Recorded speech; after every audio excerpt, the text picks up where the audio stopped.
Perkenalkan, nama saya Gladys Kristi Saluman dengan NIM 2014201131. Saya mahasiswi dari Universitas Pembangunan Indonesia Manado dari kelas A3 Keperawatan semester 5. Nah, di video kali ini saya akan membacakan hasil kritik dan analisis jurnal yang saya sudah ambil, yaitu dengan judul Kualitas Hidup Pasien Stroke dalam Perawatan Paliatif Home Care dengan penulis Ulfa N. Karim dan Erika Lubis. Baik, langsung saja kita masuk dalam pembahasan. Yang pertama ada judul. Judul dari artikel jurnal adalah Kualitas Hidup Pasien Stroke dalam Perawatan Paliatif Home Care. Judul tersebut sudah tepat karena menunjukkan masalah penelitian yang diangkat oleh peneliti. Namun, dalam judul tidak dicantumkan tahun dan tempat penelitian. Yang kedua ada abstrak. Penulisan abstrak sudah baik dan benar karena menggunakan huruf miring dan sudah dimuat dalam dua bahasa, yakni bahasa Indonesia dan bahasa Inggris. Abstrak juga sudah tergambar cukup jelas dengan menampilkan tujuan penelitian, dan untuk hasil penelitian masih belum terlalu jelas dan juga tidak memuat masalah yang jelas dalam penelitian dan metodologi yang digunakan. Abstrak juga terlalu panjang. Yang ketiga ada kata kunci. Kata kunci dalam artikel ini sudah tepat karena memuat istilah utama yang teliti dan sudah dimuat dalam dua bahasa, yaitu bahasa Indonesia dan bahasa Inggris. Yang keempat, bagian pendahuluan. Bagian pendahuluan sudah cukup jelas, namun terlalu panjang.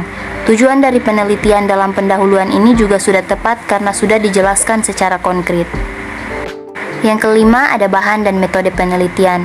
Desain penelitian sudah sesuai dan menggunakan metode kualitatif, eksploratif dengan pendekatan fenomenologi. Pendekatan fenomenologi yang digunakan dalam penelitian ini adalah deskriptif fenomenologi. Pendekatan fenomenologi didapatkan dari deskripsi kualitas hidup pasien stroke dengan menggali dan mendapatkan gambaran secara mendalam. Yang keenam, hasil penelitian dan bahasan. Hasil dan pembahasan tentang artikel yang dituliskan oleh penulis selama proses penelitian berlangsung, ditemukan tiga tema utama yang terdiri dari domain fisik, domain psikologis, dan domain sosial, disajikan dalam gambar satu. Namun, karena disajikan dalam bentuk gambar, untuk hasil penelitian dan bahasan sangat sulit untuk dimengerti karena memiliki gambar yang rumit. Penjelasan dalam hasil penelitian juga sudah dijelaskan dengan baik dan rinci, yang dijelaskan bahwa kepatuhan terhadap pengobatan lebih baik antara pasien yang merasakan pelayanan dan komunikasi terapeutik menjadi tinggi. Namun, informasi dan pelayanan perawatan paliatif home care tidak dapat diberikan secara adil, meninggalkan orang-orang dengan kesulitan sosial ekonomi dengan kurangnya penjelasan, pengobatan, dan kepatuhan pengobatan. Yang ketujuh, kesimpulan. Kesimpulan dari jurnal ini sangat penting bagi perawat karena untuk mengetahui dan belajar tentang bagaimana kualitas hidup pasien stroke dalam perawatan paliatif home care dengan melihat tiga domain, yaitu domain fisik, domain psikologis, dan domain sosial. Penelitian ini menggambarkan kualitas hidup pasien stroke dalam perawatan paliatif home care yang menunjukkan bahwa pasien memiliki gangguan fungsional terkait dengan peningkatan kualitas hidup di sejumlah domain fisik adalah aktivitas, pola makan, mobilisasi fisik, dan bicara. Untuk bagian saran tidak terlalu jelas, maka pembaca kurang memahami saran dari penulis. Kedelapan ada daftar pustaka. Daftar pustaka dalam jurnal ini sudah cukup jelas dan benar dalam penulisannya karena sudah sesuai dengan isi jurnal tersebut.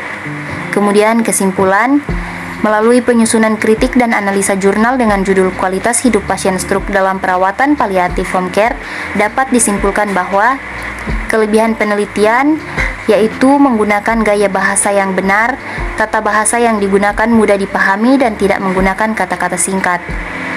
Lanjut, tinjauan pustaka yang digunakan di dalam jurnal dicantumkan di dalam daftar pustaka. Kemudian, judul dari artikel jurnal adalah Kualitas Hidup Pasien Stroke dalam Perawatan Paliatif Home Care.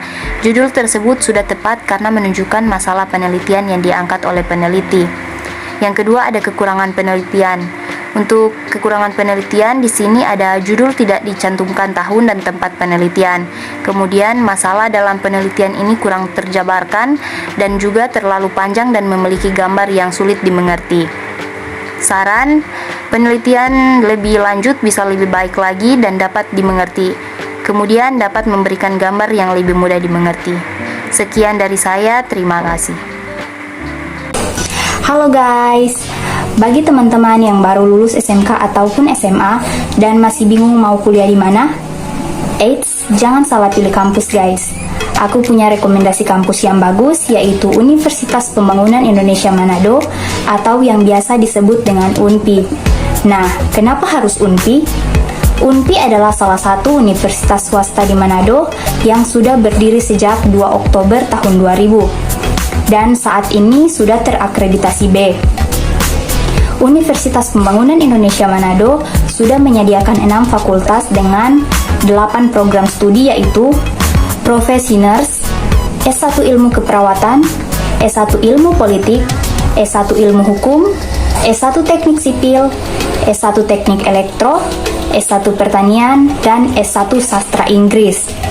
Nah, di Universitas Pembangunan Indonesia Manado ini memiliki program beasiswa juga nih guys. Untuk itu, jangan ragu-ragu untuk mendaftar di UNPI ya. Ayo guys, bergabung bersama kami di Universitas Pembangunan Indonesia Manado. UNPI hebat!